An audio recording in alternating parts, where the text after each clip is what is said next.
What's up, YouTubers? Welcome back to the channel. Hope everyone's doing well out there.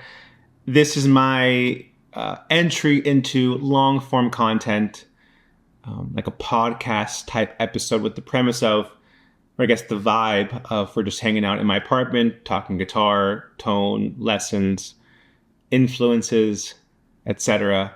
This is episode 1, focusing on CAGED and Triads. Hope you enjoyed the video.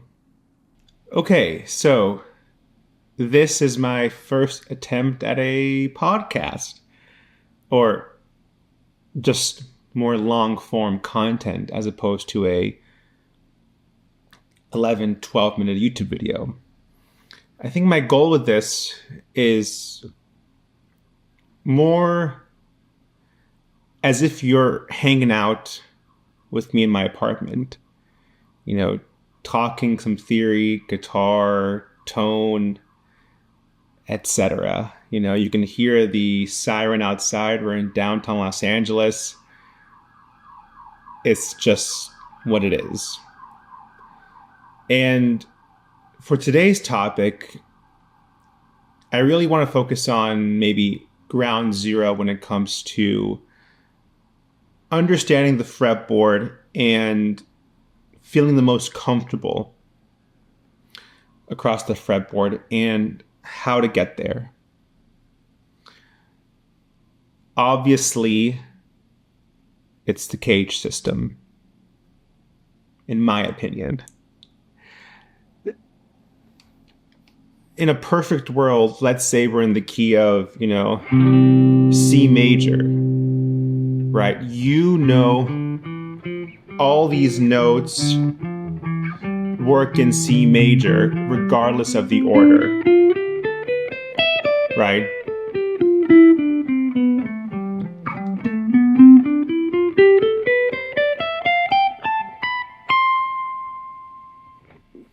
Now, in retrospect, that is a combination of I know the notes in C major, I know the notes on the fretboard, and I know my playing fields for C major, which I guess is a great segue into CAGED.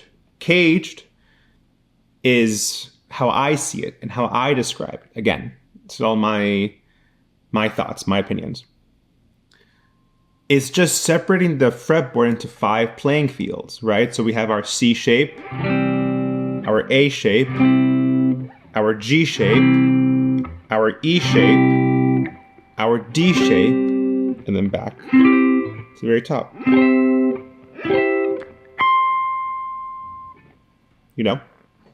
CAGED. Literally. C shape, A, G, E, D.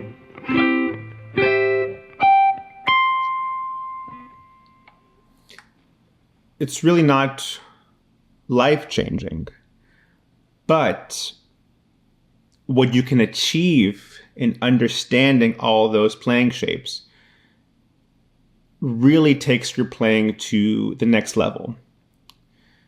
I talk a lot about the music of the Grateful Dead on my channel, and understanding CAGED in some songs allows you the ability to pace yourselves when it comes to soloing or jams. If you're in Sugar-E, which is in the key of B, you can start here in your G shape.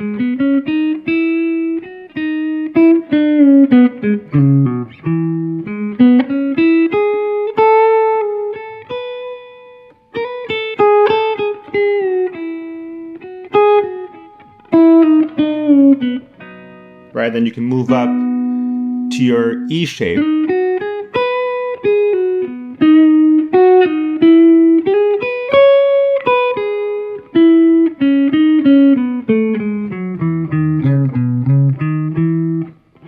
There's my C shape E chord. Here's my B. It really opens up the fingerboard. And I teach it in a way where your goal is to say as much as you can in one specific section And as time progresses and, you want to say more, then you progress through other sections or other shapes, other playing fields, And then next thing you know, through practice and more confidence, the whole guitar is at your disposal, which I think for a lot of us is our ultimate goal. Let's start for today in a couple keys. C major, right? C major having no sharps or flats. And I chose C because our lowest position on the fingerboard, is our C shape.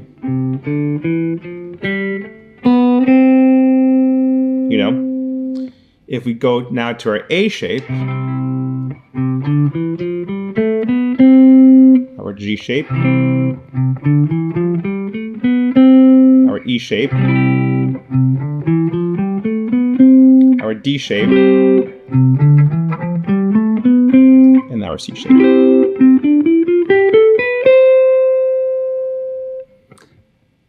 That's just root to root. A big part, I think, the next step from root to root is understanding in each shape what is the highest note you can go to and what's the lowest note you can go to.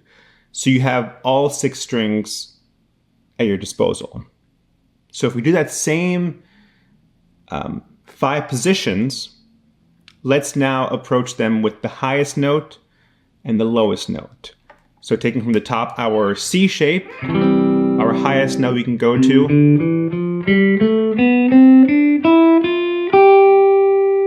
is the G, our 5th degree.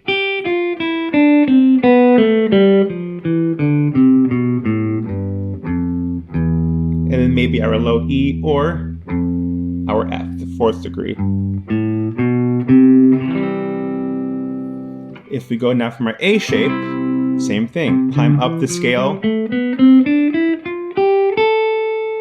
Our highest note is our 6th degree. Our lowest note,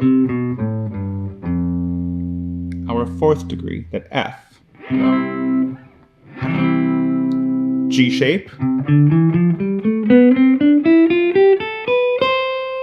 We can go to our root.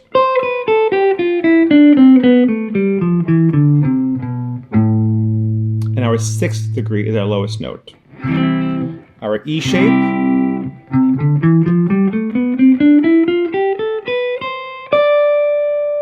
Our 9th degree, the D, is our highest note.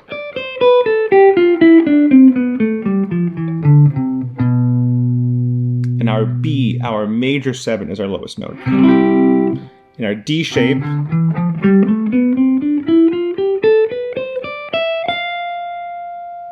our F is our highest note.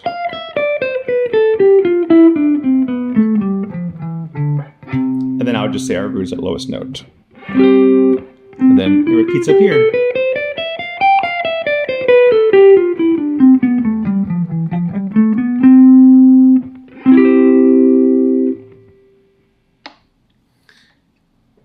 And so each of those 5 shapes, you just went, or you covered all 6 strings. How you practice that, and this is very, probably like Berklee level 1 final exam, is you know your shapes. You know the notes in the key of C major, right? You understand there are no sharps or flats.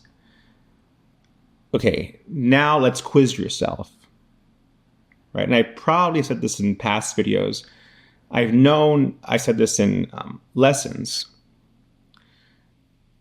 Play C major scale starting from the 6th degree, right? So we're going C major scale starting from the A. And already in my mind, I have 2 options I can play it. The first way I can play it maybe from my C shape, but starting here, the A.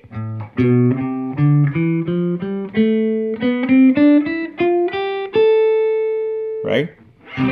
Or from my G shape.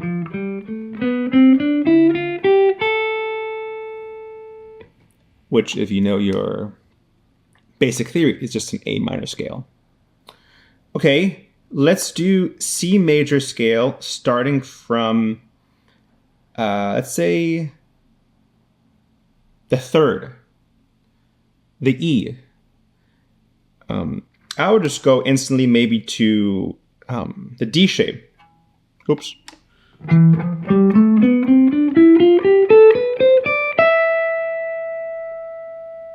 Right? E, F, G, A, B, C, D, E, F, G, A, B, C, D, E. Okay, how do you play C major scale from the fifth degree, the G? You can do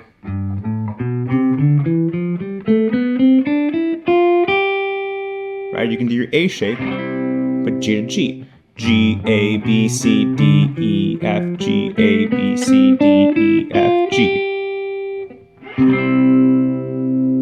Right? If you do that, 5-10 minutes a day, you will see really giant steps in your knowledge of the fingerboard and just your freedom. Ironically, we're all taught shapes. I mean, we're talking about shapes right now on the fingerboard. But it's kind of an interesting thing where we talk about shapes, but then when it comes to improvising or,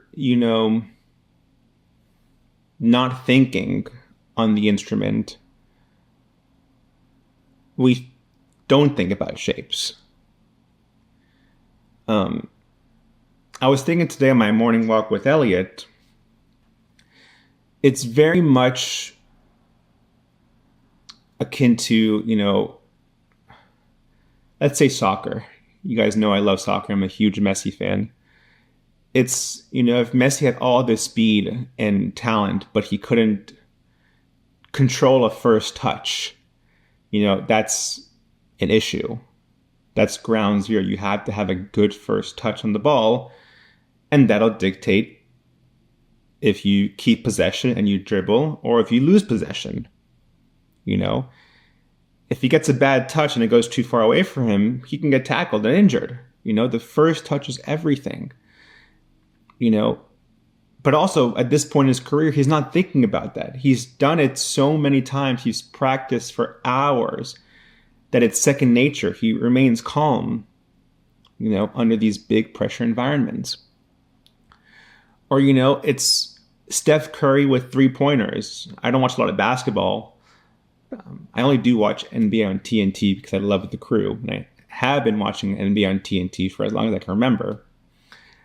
But, Steph Curry, even though almost every shot he takes goes in, he's still, I'm sure he's still shooting hundreds of free throws and 3-pointers a day. To have that motion become second nature. And for guitar, I think it's the same thing. A lot of these fundamentals you have to have really ingrained in yourself, especially if you want to improve on the instrument or go to the next levels, right?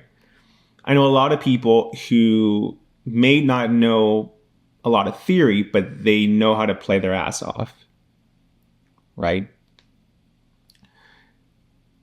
Me personally, I liked understanding how all it works.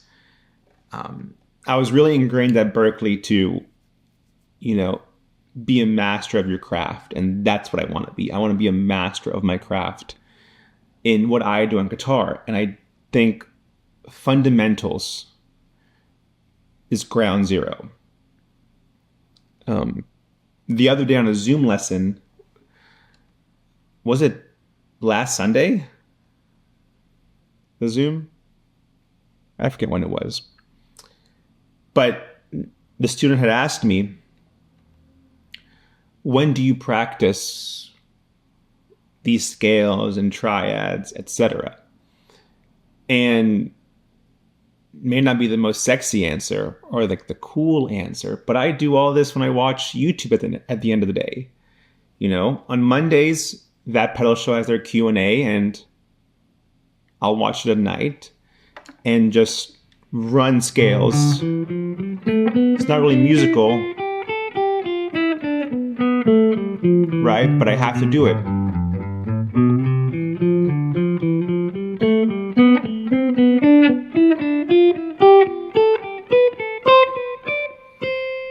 Even there are a small amount of clams, but you got to keep practicing to get rid of those, right?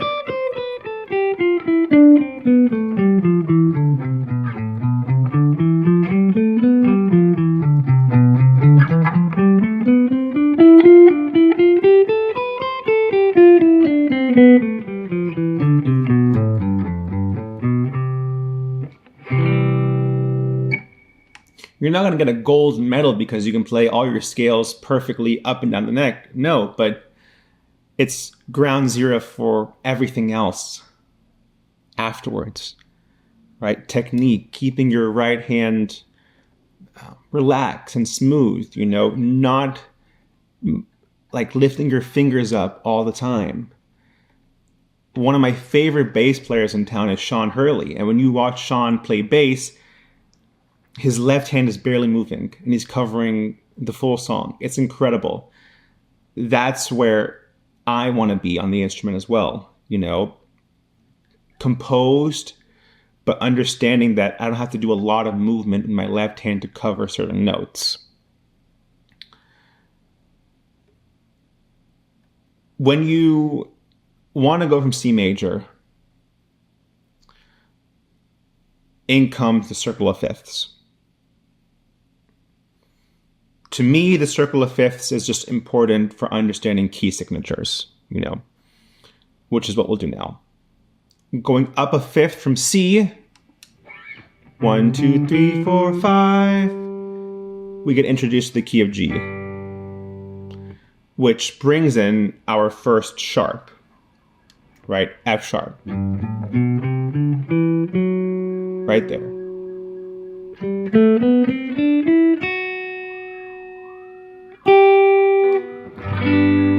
You know? Nope. Another siren. And so now the pattern starts again. But you would start, in my opinion, on your E shape. Then your D shape.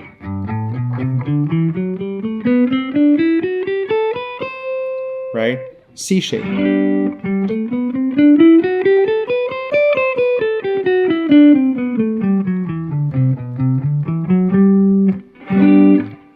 A shape.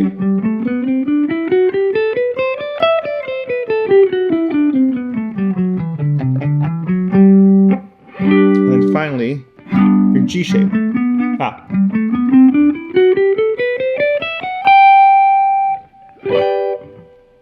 Rinse and repeat.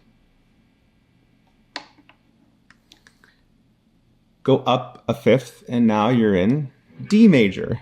And you can start in your C shape, A shape, D, E shape, right? Right there. I think I missed one. The G shape. Sorry. And so on and so forth. Go up to A, you know, then E, then you can go to F, introduce one flat, B flat, etc. The understanding of the key signatures is super important. In a perfect world, you would understand how every note on the fingerboard relates to the key that you're in. So if you're in the key of C major, which we know has no sharps or flats, and this G sharp is played, you can see this sharp 4 or flat 5. This A flat, flat 6 or sharp 5. We did that note. G sharp. But you play this E, you notice the major third, minor third, right? If you're in the key of G, this is the 6th. If you're in the key of D, 2nd. If you're in the key of A, 5th. The key of E, root. You're in the key of B, 4th. In the key of F, major 7. In the key of B flat, right? Sharp 4, flat 5.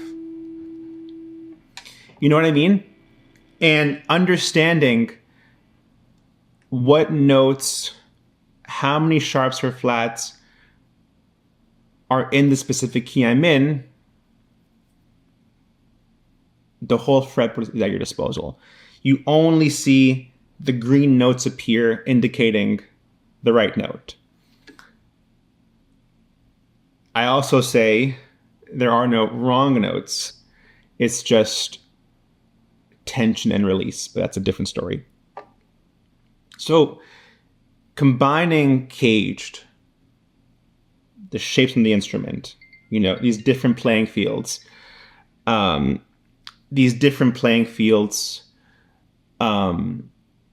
understanding what notes make up these scales, the key signature, sharps or flats, you're really ahead of the game and much closer to like what I would call fretboard dominance, right? Now, when it comes to practicing, I had mentioned previously that I do it during I watch YouTube. So what you can also do when practicing your scales is climb up in groupings of 4. 1, 2, 3, 4.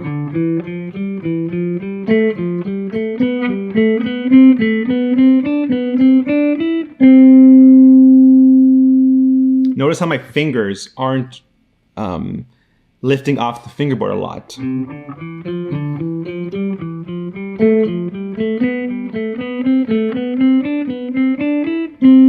Also the inclusion of the pinky, which you have to do. And then descend and do that same idea, but in all CAGED shapes. Another one I like doing is ascending by thirds.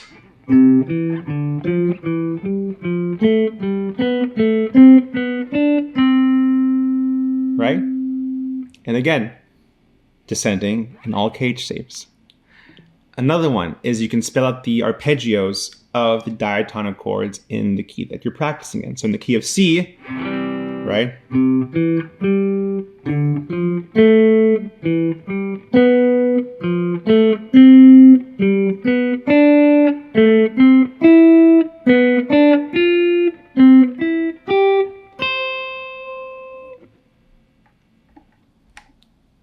There is no sacrifice. Wait, no. You can't beat time on the instrument. Let's say that. You need to spend the time on the instrument. You need to put in the hours. If you want to see improvement in your playing, in your understanding of the instrument, of the fretboard, theory, etc., there is no substitute for time on the instrument. You just have to do it. And trust me, at times it may be very boring, very stale. Other times you'll get the momentum, have these eureka moments, and progress to your next level, which is the ultimate goal. Along with the triads, along with the CAGED system comes triads. There you go. A lot of us know triads, but we may not understand how we know them. So for example, if you play the C chord, you can break that down into smaller C chords, right? You have here's a triad. There. And they spell out this big chord, this cowboy chord. Triads are built off the root, third, and the fifth degree. Which brings me to understanding the diatonic triads in the key that you're in across the fingerboard, right? In the key of C major, D minor, E minor, F major, G major, A minor, B diminished, C major, right? First, I would encourage you to learn like C major across and up and down the fingerboard, right? Going up and across all string sets. Again, it has to be done if you want to improve.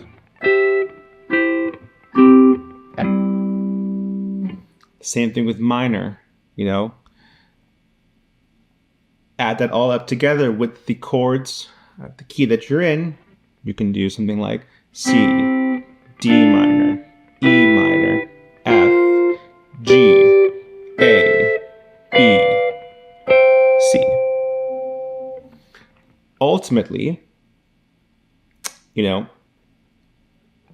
you don't have to rely on climbing up like this. You can maybe say everything you want in one small section. Let's call it like voice leading, right? C, D, E, F, G, A, B, C. And then do that across the string sets. C, D minor, E minor, F, G, A, B, C. Right? And so on and so forth. You will see your chord knowledge at that point, when it comes to chord progressions, will vastly expand to where hopefully you have the confidence to not just stay in, the designated area, but to know that you can play the chord progression anywhere. One that I talk about a lot for this kind of stuff is the chord progression in jack straw for the solo section. D, B minor, A, E. D, B minor, A, E. D, B minor, A, E. D, B minor, A, E. D, B minor, A, E. D, B minor, A, E. Right? Pick your favorite song. It can be, Grateful Dead, The Beatles, any song that you like. Figure out how the artist plays it, and then figure out, where else can I play this? You'll be surprised and amazed by doing that with a lot of your favorite songs. Everything opens up. Then you combine that with, let's say, you're playing a melody in the song, or you're playing a solo or a jam. Understanding your CAGED shapes, understanding how the fingerboard works with the scale that you're in, understanding if I'm here, I can play all my chords in this progression, right? I can play all the scales that I need in this position, or here,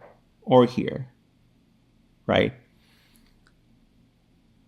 You will see vast improvement, and you will see more freedom on the instrument through the most entry point of theory. Well, all right, guys, that is episode 1 of this long form content. I don't know the title, what to call this. But again, I really want this to be maybe a once a month type video, more long form, where we dive into the nitty gritty of theory, influences, guitar tone, etc. Something you can put in the background at the end of your day, and really just branching out from lesson videos to more long form. So if you enjoyed today's video, please leave a like, comment, and subscribe. And I'll see you in the next one.